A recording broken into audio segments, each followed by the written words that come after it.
सीताराम चरण रति मोर, सीताराम चरण रति मोर, अनुदिन बढ़ो अनुग्रह तोरे, अनुदिन बढ़ो अनुग्रह तोरे। जय सिया राम जी की जय, राजा राम जी की जय, सिया राम जी की जय, राजा राम जी की जय, सिया राम जी की जय, राजा राम जी की जय, सिया राम जी की जय, राजा राम जी की। अनुदिन बढ़ो अनुग्रह तोरे, अनुदिन बढ़ो अनुग्रह तोरे। भगवान से भक्ति मांगने का सबसे सरल चौपाई, सीताराम चरण रति मोरे, अनुदिन बढ़ो अनुग्रह तोरे। भरत जी ने कहा बस हमें भगवान के चरणों के प्रति प्रेम हो जाए, हे मैया बस मुझे यही आशीर्वाद देना। एक बात ध्यान से सुनना, यहाँ भरत जी की चर्चा राम जी से भी ज्यादा होने लगी।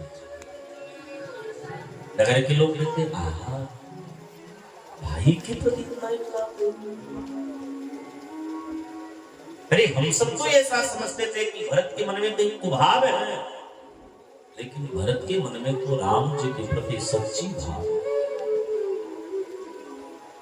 भरत जी महाराज निषाद राशि केवट आया है, केवट से भी प्रेम करते हैं, भैया से बस इतनी प्रार्थना करते हैं, मेरे राम कहाँ है? राम से मिलना चाहिए। अंधड़िया पथराजे पथ निहार निहार, जीव हरिया छाला पड़ो, राम नाम पुकार पुकार।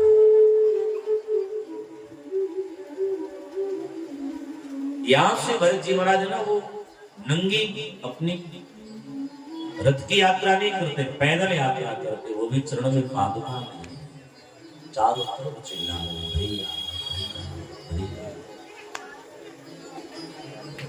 कुछ लोगों ने लक्ष्मण जी से जाकर के बताया कि महाराज भरत कहीं संपत्ति के चक्कर में आपका बदयान करने आ रहा है।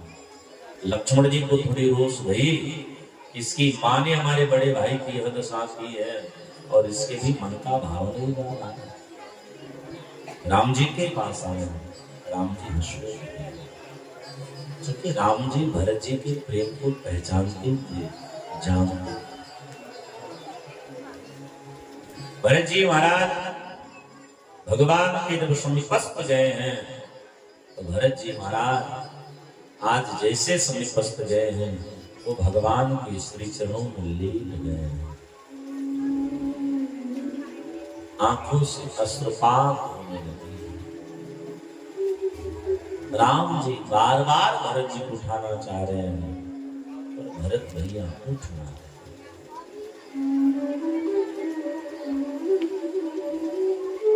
भरत जी महाराज केवल भगवान के चरणों को पकड़ करके केवल एक ही बात क्या कहते हैं कि पाहि नाथ कहीं पाहि गोसाई, भूतल परी लकुट की नाई, हम तेरे चरणों में पड़े हैं, उस चरणों में ही रहते। भगवान राम कई बार कहते उठ जाइए, उठिए उठिए। और भरत की आमन हमारे गुरुदेव भगवान कहते हैं भरत जी इसलिए नहीं उठ रहे हैं क्योंकि भरत जी महाराज कोई जल तो लेकर के न आए नहीं है कि भैया के चरण पखारे जाए। तो भरत जी महाराज अपने प्रेमाश्रमों से भगवान के चरण को पखार रहे। ठाकुर जी के चरणों पे भरत जी के अश्रु बरबस ले उठायो लाए कृपा निधान,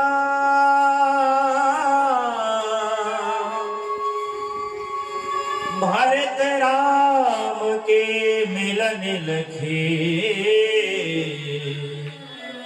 बिसरे सब ही अपार। भगवान राम आज भरत जी से ज्यादा बेबल होकर के भरत जी से कहते हैं, अरे भैया आओ मुझे तुम्हें अपने गले से लगाना। राम जी भरत जी को गले से लगाते हैं। गोस्वामी जी ने कहा कि भैया भरत और प्रभु राम के इस मिलन की बखान वेद की लेखनी में भी सामर्थ्य नहीं है कि वेद अपनी सुंदर लेखनी के द्वारा भैया राम और भैया भरत के मिलन की लेख लिख भरत जी चरणों में लेटे। अभी कोई सामने नहीं आया, सब नीचे थे। राम जी ने कहा कि भरत तुम अकेले चले आए। भरत जी ने कहा ना ना नाथ सनात मुनिनाथ की मात सकल पुर लोग, केवल मैं नहीं आया, मेरे साथ पूरे अयोध्या वासी चले आए हैं। संपूर्ण अयोध्यावासी आ गए हैं। इस समय अयोध्या में कोई नहीं है, 2-4 पहरेदार को छोड़ करके सबके सब आपसे मिलने चले आए हैं। अब तो राम जी राम जी बिलखने लगे। राम जी ने कहा सब कहां, सब है कहां? सेवक लेकर के आते हैं। राम जी परस्पर सबसे मिलते हैं। गुरु जी को जब राम जी ने देखा है तो गुरु जी के चरणों में राम जी दंडवत प्रणाम करते हैं। तीनों माताओं को प्रणाम करते हैं। चूंकि यहाँ पर तीनों माताएं आई हैं, लेकिन एक बड़ा विषय ध्यान से सुनना, कैकेयी सबसे पीछे थी। पूरे अयोध्या समाज के सबसे पीछे कैकेयी थे। भगवान राम ने कौशल्या मैया से प्रश्न किया कि माँ संपूर्ण लोग दिखाई दे रहे हैं, मैया नहीं दिखलाई दे रही, कैकेयी मैया नहीं आई है क्या? कौशल्या जी सर नीचे कर लिए और वैसे बोल ना सके, वैसे हाथों से इशारा करते हैं, क्योंकि पुत्र व पुत्रवधू को देख करके कौशल्या मानो मूक बधिर हो गई। ऐसे हाथों से इशारा करते हैं। राम जी एक तक नजरों से देखते, संपूर्ण अयोध्यावासी दिखलाई पड़ रहे हैं, मैया ना दिखलाई पड़ रही है। तो राम जी ने क्या देखा कि धवल वस्त्र पहने कैकेयी सर नीचा करके सिसक रही है। राम जी दौड़ के गए हैं और मैया के चरणों में प्रणाम करते हैं। किसी को सम्मान देना अगर सीखना है तो श्रीमान प्रभु भगवान राम से सीखना चाहिए। राम जी ने मियाँ की बाह पकड़ी, सबके सामने लाए। बोले मियाँ तुम पीछे काहे खड़ी हो? मेरी माँ, अरे तूने मुझे इस योग्य समझा है इसलिए मुझे यहाँ भेजा। वन में सबको थोड़ी नहीं भेजा था। जोर से बोलो जय श्री राम। जो इस देश का सच्चा पूत होता है, वही तो पूत देश की रक्षा के लिए देश की सीमा पर प्रहरी बन करके खड़ा होता है। देश पर कोई आंच ना आवे उसको रोकने के लिए अपनी छाती को सामने लगा देता है और शहादत को प्राप्त कर जाता है। ये देश के सच्चे पूत का लक्षण है। जो देश का सच्चा आशिक होता है वही देश के लिए मर मिटने का जुनून रखता है। भगवान राम कहते मैया तेरी बड़ी कृपा है, या के बाद सब बारी बारी से मिले हैं। शाम भई है, कोई वार्ता नहीं हुआ है, बड़े ही प्यार से सुना। सभी पूर्ववासी राम जी से मिलते हैं, जितने राम जी के सखा है सबके सब मिलते हैं। तब तक बंधुओं सूचना पड़ी कि महाराज जनक जी भी आ रहे हैं। जनक जी से भी रहा ना गया, महाराज श्री जनक जी भी आ रहे हैं। तो भरत जी महाराज स्वयं जनक जी महाराज जी को लेने जाते हैं। जनक जी महाराज आए हैं। भगवती श्री जानकी जी ने श्री जनक जी को प्रणाम किया है और जैसे जानकी जी ने जनक जी को प्रणाम किया है तो जनक जी ने जानकी जी को एक आशीर्वाद दिया। पुत्री पवित्र किए कुल दो, पुत्री पवित्र किए कुल दो, पुत्री पवित्र किए कुल दो,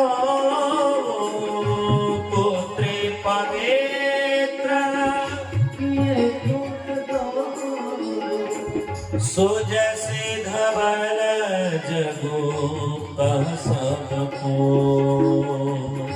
सो जैसे धवल जगो कह सबको, पुत्री पवित्र किए कुल दो, पुत्री पवित्र किए कुल दो। जनक जी महाराज भगवती श्री जानकी जी को मंगल आशीर्वाद देते कि बेटिया आज तुम पर गुरु ने तुमने दोनों गुण को परम पवित्र किया। अब यहाँ सभा लग रही है, जुड़ से बोलो जय श्री राम। राम वन गमन के बाद यहाँ दो सभाएं लगी हैं। दोनों सभाओं का विचित्र बात क्या है कि राम जी के वन गमन के बाद जब अयोध्या में पहली सभा लगी तो अयोध्या में 4 लोग नहीं थे। पहले कौन नहीं है? बोले राम जी नहीं है, श्री जानकी जी नहीं है, लक्ष्मण जी नहीं है, दशरथ जी महाराज नहीं है। राम वन गमन के बाद आज दूसरी सभा लग रही है। कहां? बोले चित्रकूट में। इसमें एक लोग नहीं है। कौन? श्रीमान दशरथ जी महाराज। अयोध्या सभा की अध्यक्षता कौन कर रहे हैं? बोले अयोध्या सभा की भी अध्यक्षता वशिष्ठ जी कर रहे हैं। एक निवेदन बड़े प्यार से सुनिएगा आप सभी। जिस समाज का अगुआ कोई ऋषि हो या जिस समाज का अगुआ कोई श्रेष्ठ जन हो, समाज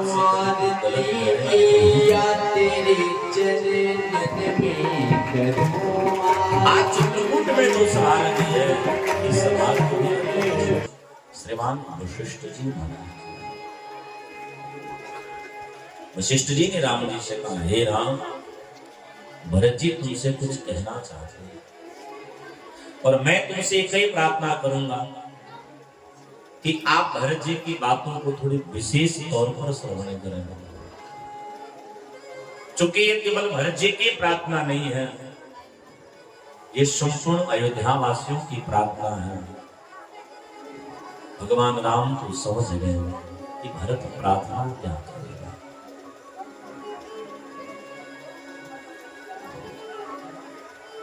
भरत जी महाराज ने सबसे पहले सबको संबोधन किया, सबको प्रणाम किया, अपने पूज्य पिता को याद किया और भगवान राम से कहते हैं कि पिता से, हे भैया, पिता श्री अब हम सबकी मध्य ना रहे।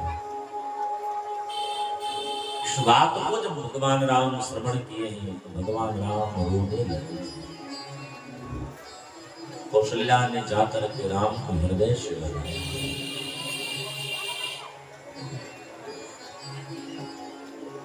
भरत जी महाराज अपनी वाक को आरंभ करते हो। भरत जी महाराज कहते, भैया आपके वन गमन के बीच में आपको यह विचार हो कि मेरी कोई अपनी इच्छा नहीं हो, भैया मुझे अयोध्या का पद नहीं चाहिए। हे भैया, अब तो भैया रघुकुल की रीत है कि रघुकुल रीत सदा चली आई, प्राण जाहु पर वचन न जाए। लेकिन भैया अयोध्या पिताजी के वचन कटने वाले नहीं है।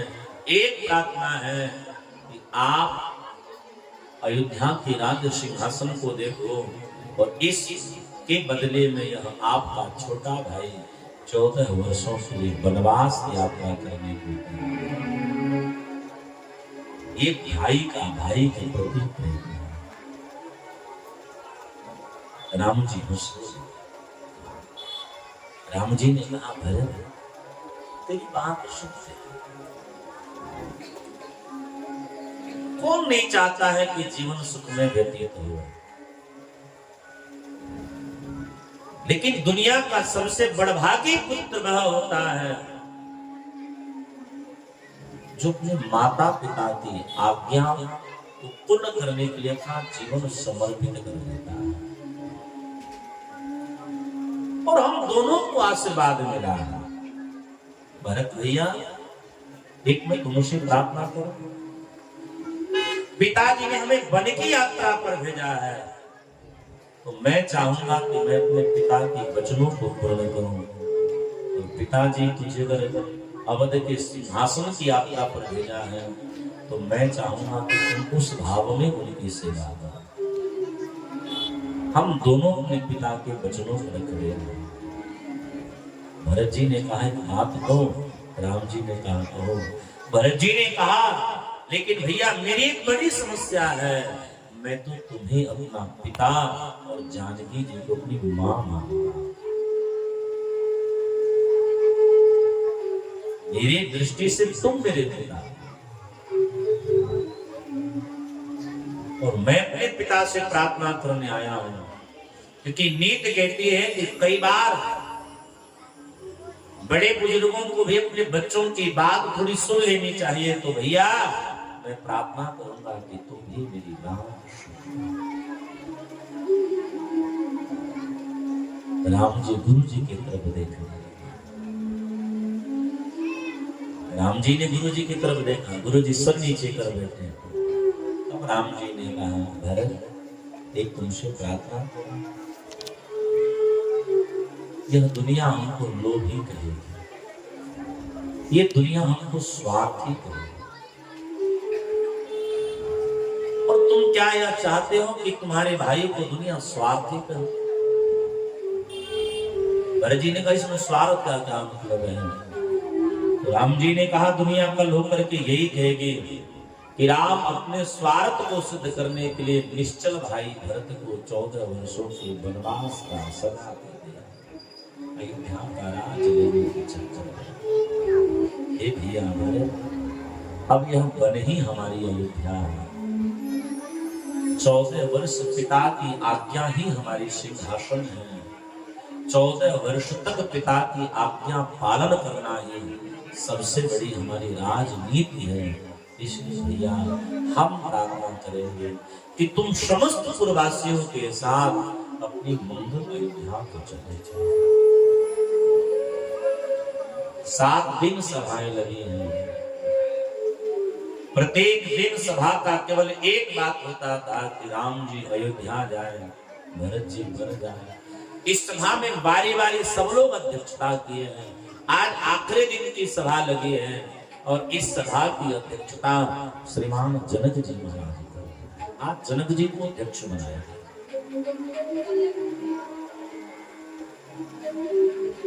जनक जी महाराज जैसे भगवान राम कहते हैं कि पिताश्री, पत्नी के पिता को भी साधक ने पिता के समान कहा है, सो पिताश्री आप बताइए क्या उचित होगा? विदेहराज जनक जी महाराज कहते हैं हे राघव मेरे नजर में तो पिता की आज्ञा ही सर्वोपरि धर्म है।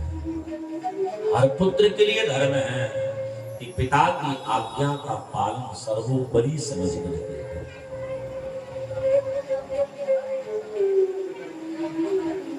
जनक जी महाराज कहते हैं, भरत जी महाराज जी को जनक जी ने खूब समझाया। भरत जी तब बात श्रवण करने को तैयार हैं।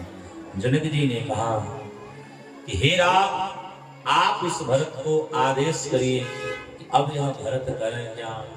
राम जी ने कहा कि हे पिताश्री अब बस मैं एक ही बात कहूंगा कि भरत समस्त अयोध्या पूर्ववासियों के साथ अयोध्या को चले जाएं और अयोध्या में अयोध्या वासियों का ख्याल रखें, माताओं का ख्याल रखें। हम 14 वर्ष ऐसे ही बीत जाएगी, मैं 14 वर्ष बीतते ही तुरंत अयोध्या आ जाऊंगा। भरत जी ने कहा भैया मैं सारी बात तेरी मानता हूं, लेकिन एक प्रार्थना करूंगा, मैं जाऊंगा तब अब तुम मुझे कोई चिन्ह दोगे, तब कोई आश्रय मुझे चाहिए, मुझे कोई ना कोई अयोध्या में रहने का आश्रय दो, क्योंकि तेरे बिना मेरा जीवन नहीं हो सकता। क्योंकि हमारे साधकों ने कहा मन रे गाले राघव को नाम, मन रे गाले ओ मन रे गाले राघव को नाम,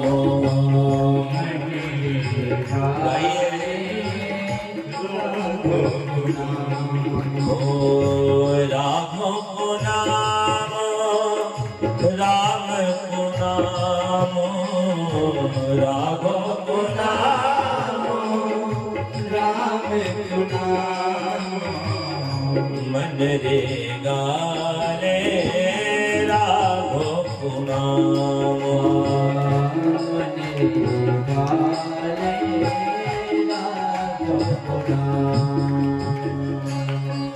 नीति कहती है कि अपने मन को सदैव परमात्मा के ही चरणों में लगाओ। भरत जी ने कहा मुझे एक आश्रय दो, तब भगवान भरत जी को एक आश्रय देते हैं। गोस्वामी जी ने कहा ये मानस की बड़ी बड़ी भाई के प्रति भाई के प्रेम की बड़ी अद्भुत चौपाई है। भगवान राम जी ने भरत जी को एक चिन्हा दिया। या चिन्हा नहीं कही जाएगी, हमारे गुरुदेव भगवान कहते हैं चिन्हा नहीं है। भगवान राम ने भरत जी के प्राण की रक्षा के लिए द्वारपाल दिया कि प्रभु कर कृपा पावरे देने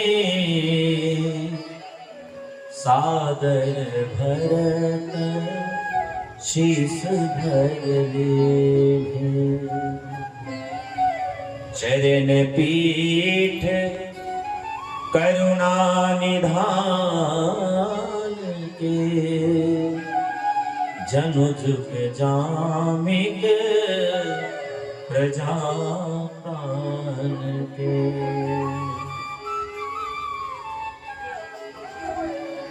भगवान राम अपनी चरण पादुका भरत जी को देते हैं। भरत जी ने उसे माथे पर किया। राम जी की चरण पादुका माथे पर करके भरत जी ने राम की परिक्रमा करी है और ऐसे पीछे की तरफ देखते जा रहे हैं। राम जी को निहारते जा रहे हैं। भगवान राम के नेत्रों से झरझर अश्रुपात हो रहे हैं। भरत जी रोते आ रहे। भरत जी अयोध्या पर आ रहे हैं। अयोध्या के राज सिंहासन पर भगवान की चरण पादुका को रखी है। चरण पादुका को तिलक लगाई है, पुष्पहार अर्पित किया है, आरती उतारी है, प्रणाम करी है और शत्रुघ्न जी से कहते हैं भैया अयोध्या तेरे हवाले, मैं तो तप करना चाहता हूं। विलक्षण प्रेम है। भरत जी महाराज कहाँ पधारे? बोले भरत जी महाराज नंदी ग्राम पधारे हैं। पृथ्वी को खोदी है, अंदर गुफा बनाई है। बाई गुफा में बैठ करके भरत जी महाराज तपश्चर्या करते हैं। हमारे एक महात्मा जी कहते हैं कि भगवान राम ने भरत जी को अपनी चरण पादुका क्यों दी? बोले इसका एक बड़ा विशेष कारण है, क्योंकि राम जी को पता है कि भरत राम के प्रेम में कहीं अपनी आत्महत्या न कर ले। और एक बार ऐसा जीवन में घटना भी घटा। 10 वर्ष जब बीत गया राम को वन गमन के, एक दिन भरत जी रात्रि के 12 बजे अचानक उठ करके बैठे हैं। उनके मन में कोई ऐसी भाव जगा, अचानक उठ करके बैठ करके बोले कि अगर मैं जन्म न लिया होता तो मेरे भाई को वन जाना न होता। इसमें मेरी माँ का दोष नहीं है, इसमें तो सबसे बड़ा दोष मेरा है कि मैं अपनी माँ के गर्भ से जन्म ले लिया। मेरी कैकेयी ने, मेरी अपनी माँ कैकेयी ने पुत्र प्रेम में इतना बड़ा कदम उठाया, उसका मूल कारण मैं हूं। मुझे मर जाना चाहिए। मेरे राम, मेरे लक्ष्मण, हमारी भाभी जानकी जी को कितना कष्ट होता है। इन विचारों को करते हुए श्रीमान भरत जी महाराज रात्रि के बारे में अपनी आत्महत्या करने के प्रयास से सरयू जी के किनारे आए हैं। बड़े ध्यान से सुनना, सरयू के किनारे आए हैं और सरयू जी में जैसे कूदने वाले हैं, भरत जी को ऐसा लगा कि उनको पीछे से कोई पकड़ करके खींच रहा है। बोले कूदिए। नजर जब पीछे करी तो भरत जी ने क्या देखा कि 2 पुरुष, एक उनकी धोती को पकड़ा है, एक उनके पीछे से बाह को पकड़ करके हाथ जोड़ रहे हैं। बोले आप मत। भरत जी ने कहा तुम दोनों हो कौन? और तुम यहां कैसे चले आए? दोनों ने कहा, महाराज, जिसको आपने अयोध्या के सिंहासन पर बिठाया है ना, हम वही राम जी की चरण बांधता है। हम अयोध्या के सिंहासन पर राज करने के लिए नहीं आए हैं।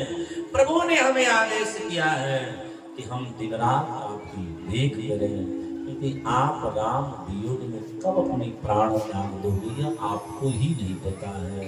हे भैया, हम एक प्रार्थना करें, हम आज 10 वर्ष हो गए, हम अयोध्या में सोए तक नहीं। 10 वर्षों से हम अयोध्या में जग रहे हैं और मेरा निरीक्षण केवल आप पर ही है कि कहीं आप कोई ऐसा कदम न उठावे, अन्यथा हम अपने प्रभु राम को क्या जवाब दें। ये भाई के प्रति नहीं का प्रेम।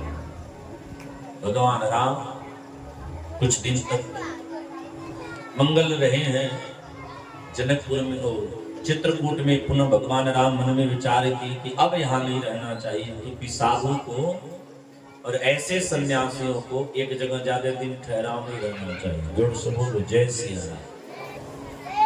कल हम जब जाने के लिए गाड़ी में बैठे तो अध्यक्ष महोदय सुनील तिवारी जी हमसे कह रहे थे कि महाराज मन कर रहा है कि 5-6 दिन और आपको रोकिए। हम बोले चाहिए 10 तारीख 11 बीतेगा ना, वही दिन सोचेंगे मनवा में कहें कि जैसे ही 11 तारीख बीतेगा वैसे सोचोगे कि कब पंडित जी यहाँ काहे फालतू बैठे। एक जगहों पर अधिक दिन रह जाने से होता क्या, जैसे पानी में काई आ जाती है तो पांव फिसल जाता है, वैसे ऐसे पुरुषों को एक जगह ज्यादा दिन नहीं टिकना चाहिए। साधु को क्या है, बोले साधु की शोभा चलते फिरते, एक जगह रुक जाओगे झंझट बढ़ जाएगा। पानी की भी शोभा चलते फिरते, इसलिए लोग बहते हुए पानी को पवित्र मानते हैं, कारण वो स्वच्छंद है। हम जैसे पंडित अभी 9 दिन के लिए आए हैं, 10वां दिन रुक जाएंगे, जजमान जी जरूर सोचेंगे, दुबे जी घर में वो सोचेंगे कि हमारा कमरा कब जाएंगे, कब जाएंगे, कमरा खाली हो। स्वभाव तो यही है कि जब तक अवधि है तभी तक रहो, खसक लो, उसी में भलाई है, वो प्रेम बना रहता है। राम जी ने विचार किया कि अब हमको चित्रकूट नहीं रहना चाहिए। कारण क्या है, बोले अब लोग का आना जाना आरंभ हो गया है। उससे पहले भगवान राम जयंत को पर कृपा करते हैं, क्योंकि जयंत राम जी की बल की पहचान करना चाहता है। और राम जी ने इसी बल की पहचान कराई कि जयंत तीनों लोकों में घूमा, कोई बचा न पाया। अंत में राम जी की जब शरणागति को स्वीकार करी है तो भगवान राम के ऊपर कृपा करते हैं। भगवान राम चित्रकूट से आगे बढ़े हैं। परम पावन पुनीत संत श्रीमान अत्रि जी के आश्रम में पधारे हैं और भगवती अनुसुईया मैया को श्री जानकी जी प्रणाम करती हैं और भगवान राम अत्रि जी को प्रणाम करते हैं। श्री अनुसुईया मैया, प्यार से बोलो जय सिया राम। आजकल की हमारी माताएं बहनें भी कथा करती हैं, व्यासपीठ पर बैठ करके कथा करती हैं, लेकिन शास्त्र कहता है स्त्री के मुख से व्यासपीठ पर संकल्पित कथा सुनने वाला व्यक्ति भी घोर पाप का भागी हो जाता है। तो ये कलयुग है, आजकल तो सब हो रहा है। कलयुग में तो धर्म विरोधी ही काम होते हैं। नीति कहती है कि स्त्री मुख से कभी भी अनुष्ठात्मक कथा नहीं श्रवण करनी चाहिए। स्त्री को प्रवचन देने का अधिकार है, तो स्त्री का व्यासपीठ कहाँ होना चाहिए, उसके आंगन में लगनी चाहिए। स्त्री जाति की सबसे बड़ी अगर कोई प्रवचन करता है तो भगवती अनुसुईया मैया है। अनुसुईया मैया के लिए व्यासपीठ नहीं लगा है, क्योंकि आजकल की जो हमारी माताएं बहनें कथा कर रही है, उनमें सबसे पहला दोष है पुरुषों को लुभाने के चक्कर में, समाज को लुभाने के चक्कर में बाल को खुला रखती है। और नीति कहती है स्त्री जाति समाज में अगर खुले बाल से जाती है तो कहीं ना कहीं उसके चरित्र पर जरूर प्रश्न उठता है। ये हमारे धर्मशास्त्रों का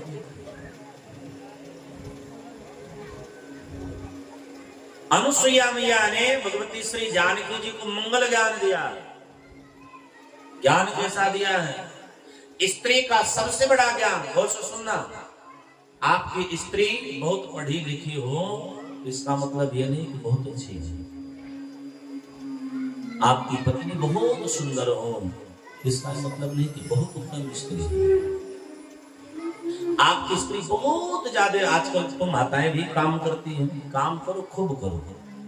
आजकल की स्त्री अगर खूब ज्यादा धन संपत्ति को कमा रही हो इसका मतलब नहीं को बड़ी उत्तम है। स्त्री तब उत्तम है जब अपने आचरण से अपने पति को भगवान की तरफ जोड़े, वह स्त्री संसार में सबसे उत्तम है। और पति भी वही उत्तम है जो अपने पत्नी को भगवान के चरणों की तरफ जोड़े। स्त्री को सबसे पहला ज्ञान लेना चाहिए। श्री जानकी जी को अनुसुईया जी ज्ञान देती है। नारी जाति के लिए छोटा जो उसका देवर होता है वो कैसा है, वो पुत्र के समान है। इसलिए हमने कल भी बताया कि बड़ी भाभी क्या होती है, बोले माँ के समान होती है।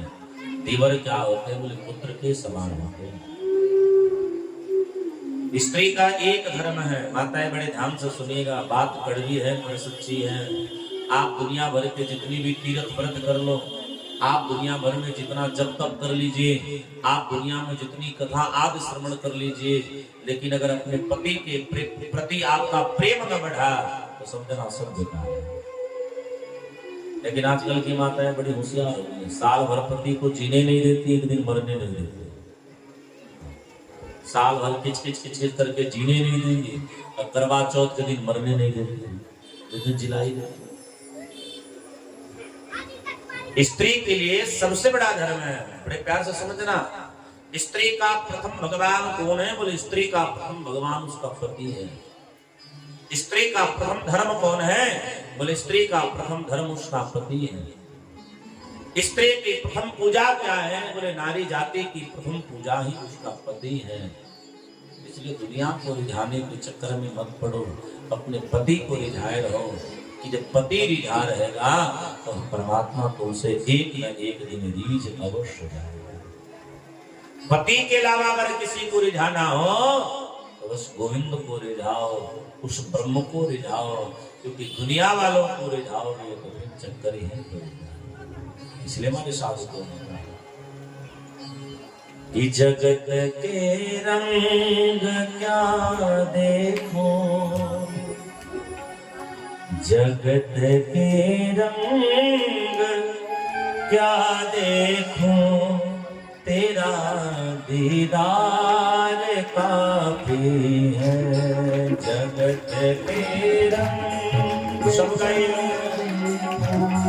तेरा दीदार काफी है।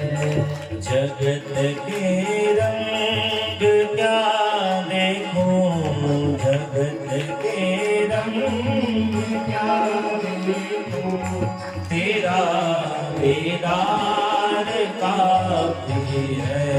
जगत के रंग क्या देखो, तेरा दीदार काफी है। करो मैं प्यार किस किस से, करो मैं प्यार किस किस से, करो मैं प्यार किस किस से, करो मैं प्यार किस किस से, तेरा एक प्यार काफी है। करो मैं प्यार किस किस से, तेरा एक प्यार काफी है। जगत के रंग क्या देखो, जगत के रंग क्या देखो, तेरा दीदार काफी है।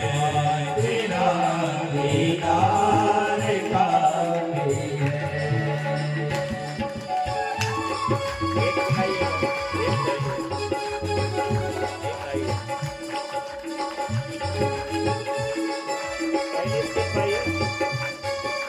इसके लाइए आइए आप।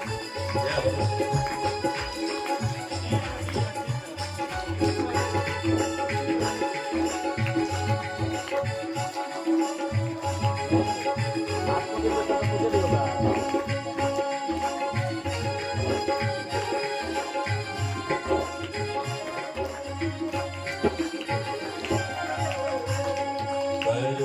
मैं प्यार किस किस से, करूं मैं प्यार किस किस से, करूं मैं प्यार किस किस से, करूं मैं प्यार किस किस से, तेरा दीदार काफी है।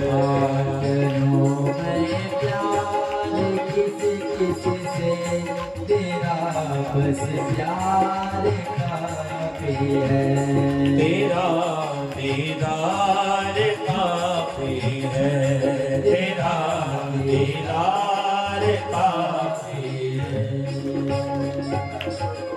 इसलिए नीति कहती है कि स्त्री जाति का एक ही बस कर्म है कि स्त्री जाति अपने पति से प्रेम करे। और अनुसुईया मैया ने बताया एक ही धर्म एक व्रत नेमा, काय वचन मन पति पद प्रेमा। स्त्री जाति का एक ही धर्म है, एक ही कर्म है वो अपने पति से ही अनन्य प्रेम है। एक हम गुप्त बात बताई जा रहे हैं, जो स्त्री चाहती हो उसके जीवन में धन संपत्ति की कमी ना हो, जो स्त्री चाहती हो कि उसका पति निठल्ला ना हो, संपत्ति कमाता रहे,